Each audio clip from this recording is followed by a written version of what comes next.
नमस्कार दोस्तों, आप सभी का हमारे YouTube channel English with V2 में बहुत बहुत स्वागत है। तो दोस्तों, आज मैं लेकर आया हूँ एक और नई कहानी जिसका टाइटल है the leap at Rhodes. Leap का मतलब होता है छलांग। जैसे तुम छत से ऊपर नीचे कूद रहे हो तो उसे बोलते छलांग लगाना। ठीक है, तो वही एक छलांग है। किस पर छलांग है? Eight roads. रोड्स का मतलब जानते हैं? आइए, रोड्स एक शहर है, शहर का नाम है रोड्स। और ये शहर कहाँ पर है? आइसलैंड में।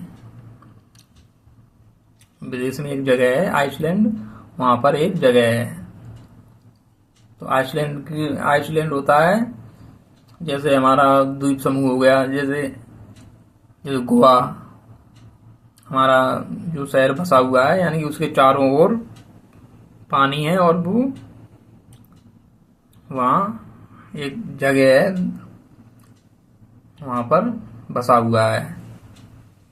यानी कि टापू बोलते हैं, जैसे टापू भी बोल सकते हैं। ठीक है,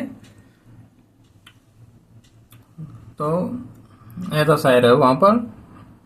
तो वहाँ पर उसकी छलांग है, तो वो वहाँ पे छलांग लगाता है। ये टाइटल हो गया हमारा। चलिए आगे समझते हैं इसका अनुवाद हिंदी में। तो देयर वाज अ मैन, एक आदमी था। ये देयर वाज अ मैन, एक आदमी था। हु जो यूज टू ट्रेवल, यानी कि यात्रा किया करता था। यूज टू का यूज किया जाता है, यानी किया करता था, कोई काम किया करता था। यानी कि वह जाया करता था, खाया करता था, पिया करता था। यानी कि पास्ट में जो काम किया करता था उसकी हैबिट थी, जो भी आदत होती है। लेकिन अब नहीं करता है प्रेजेंट में। पहले किया करता था, जैसे मैं मैच खेला करता था बचपन में, लेकिन अब नहीं खेलता हूँ। ठीक है, तो ऐसे वाक्यों में यूज टू का यूज किया जाता है। तो हु यूज टू ट्रेवल, यानी कि वह यात्रा, ट्रेवल मीन्स होता है यात्रा करना। तो वह यात्रा किया करता था पहले। टू फॉरेन लैंड्स, फॉरेन का मतलब होता है विदेशी भूमि। लैंड्स हो गया भूमि, यानी विदेशों की जो जगह थी वहां पे यात्रा किया करता था, विदेशों में। चलिए आगे देखते हैं।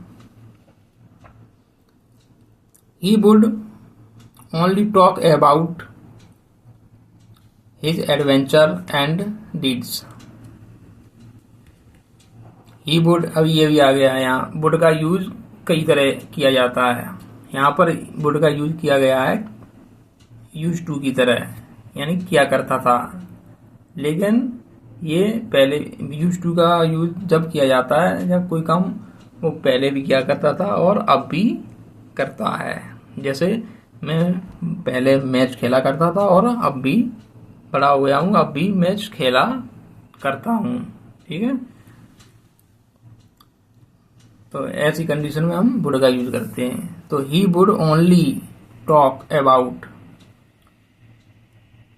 His adventure and deeds. तो वह ओनली, केवल, टॉक मीन्स बात किया करता था। अबाउट किसके बारे में? अबाउट हिज एडवेंचर, यानी अपने कारनामों, और डीड्स कार्यों, यानी उसके जो कार्य थे और उसके जो कारनामे थे। जैसे तुम्हारे कारनामे पहले थे लड़ाई झगड़ा करना, मारना पीटना, चोरी करना। ठीक है, ये कारनामे हो गए। एडवेंचर जिन्हें बोलते हैं, कर्तव्य, कोई कर्तव्य करता था। जैसे एक पहिए पे साइकिल चलाया करता था मैं। ठीक है, ये हो गए कर्तव्य। और ये कार्य हो गए डीड्स में होता है कार्य, अपने सामान्य कार्य जो भी काम करते हैं। जैसे घूमने जाया करता था, अपने दोस्तों के साथ खेला करता था, ये वो कार्य हो गए। ठीक है, तो वह अपने कर्तव्यों और कार्यों के बारे में बात किया करता था।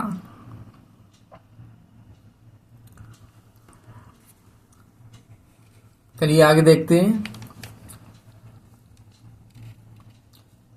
ही क्लेम्ड, क्लेम का मतलब होता है दावा करना, यानी कोई बात बिना सबूत के बताना। जैसे देखा होगा आपने, किसी से बात करते हुए अपनी बड़ी बड़ी नामवरी मारते हैं, झूठ आधी झूठ आधी सच, किसी से मतलब उनका कोई सबूत नहीं होता है। जैसे मैं हवाई जहाज में घूमे करता था पहले, या मैं घूमने जाता हूँ हवाई जहाज में, क्लेम कर रहा हूँ मतलब दावा कर रहा हूँ, वो होता है।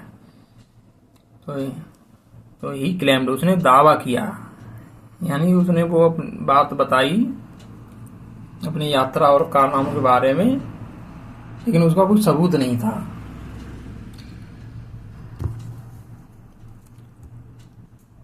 तो क्लेम्ड का मतलब समझ गए आप। तो उसने दावा किया, he had made a great leap in a city called Rhodes, यानी कि he had made a great leap, यानी कि उसने छलांग लगाई थी, हैड की थी।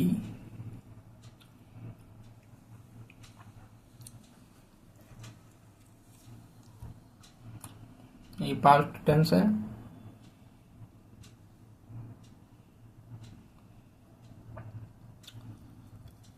पास्ट परफेक्ट, ठीक है, ये पास्ट परफेक्ट टेंस है, इसमें हैड का यूज किया जाता है।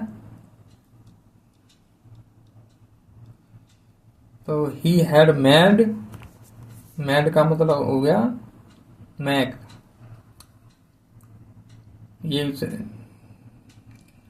ये भी इसकी थर्ड फॉर्म है मैक की। मैक मीन कोई काम करना या बनाना, ठीक है। तो इसलिए मेड का यूज किया गया है। अ ग्रेट लीप, यानी कि महान छलांग, लीप मीन छलांग। तो उसने एक महान छलांग लगाई थी इन अ सिटी, शहर में, कॉल्ड रोड्स, वही आ गया रोड्स नाम के शहर में, ठीक है। कॉल्ड मीन्स जिसे रोड्स कहा जाता था। तो उस शहर में उसने छलांग लगाई थी।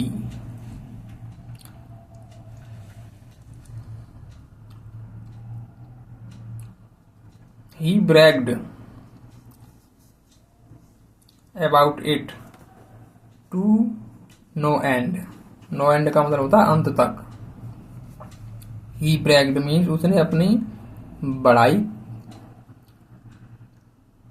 करता रहा, बड़ाई करना होता है, अपनी बड़ाई करना या अपनी तारीफ करना, अपनी नामवरी करना, ठीक है। ब्रैग्ड, तो उसने अपनी बड़ाई की अबाउट इट, इसके बारे में कि मैंने एक छलांग लगाई थी, और ये अंत तक अपनी नामवरी करता रहा। वन लिसनर्स, लिसनर, लिसनर होता है श्रोता, ये जो सुन रहा था, जैसे आप सुन रहे हो, आप हमारे लिसनर हुए, श्रोता यानी सुनने वाले। तो एक जो सुनने वाला था, टोल्ड हिम, टोल्ड मीन्स कहा, हिम मीन्स उससे। तो जो श्रोता था उसने उससे कहा, क्या कहा, to prove it, prove means होता है साबित करने के लिए, यानी इसे साबित करके बता कि तूने छलांग लगाई थी कि नहीं लगाई, इसका सबूत क्या है। तो वैसे ही अपनी झूठी तारीफ कर रहा है, ठीक है। टू प्रूव इट, तो इसे साबित करने के लिए उसने कहा, फिजिकली यानी कि भौतिक रूप से, यानी कि तू छलांग लगाया करता तो अब लगा के देखा, कैसे लगाई थी छलांग। एंड और ही कुड नॉट, ये कैन का पास्ट फॉर्म हो गया कुड, कैन मीन्स सकना और कुड मीन्स सका, यानी ही कुड नॉट, यानी कि वह इसे नहीं कर सका। जब उसने इसे प्रूव करने के लिए कहा तो वह इसे नहीं कर सका। ठीक है।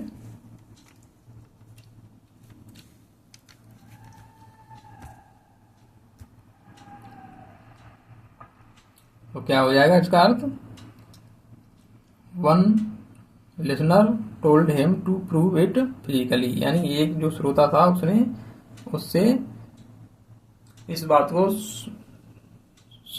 प्रूव करने यानी कि सिद्ध करने के लिए कहा, फिजिकली यानी कि शारीरिक रूप से, इसे करके दिखाओ तो मैं जानूंगा तुम सही कह रहे हो या गलत कह रहा है वो। लेकिन ही कुड नॉट, और वह नहीं कर सका इसे। तो इससे हमें सीख मिलती है कि इट इज द डीड, ये वही कार्य है जो दैट काउंट्स, जो मूल्यांकन करता है। काउंट्स का मतलब हो गया मूल्यांकन करना, यानी कि झूठी तारीफ करने से काम नहीं चलता है। यानी कि तुम तभी किसी लायक कहलाओगे जब तुम उस काम को करने के योग्य होगे। ये इस कहानी का मोरल हो गया, यानी इस कहानी से हमें ये सीख मिलती है कि हमें अपनी झूठी तारीफ नहीं करनी चाहिए। अगर हमें अपनी तारीफ करनी है तो उस काम के बारे में हमें जानकारी होनी चाहिए या वो काम हमें करना आना चाहिए। ये हो गया इसका अर्थ।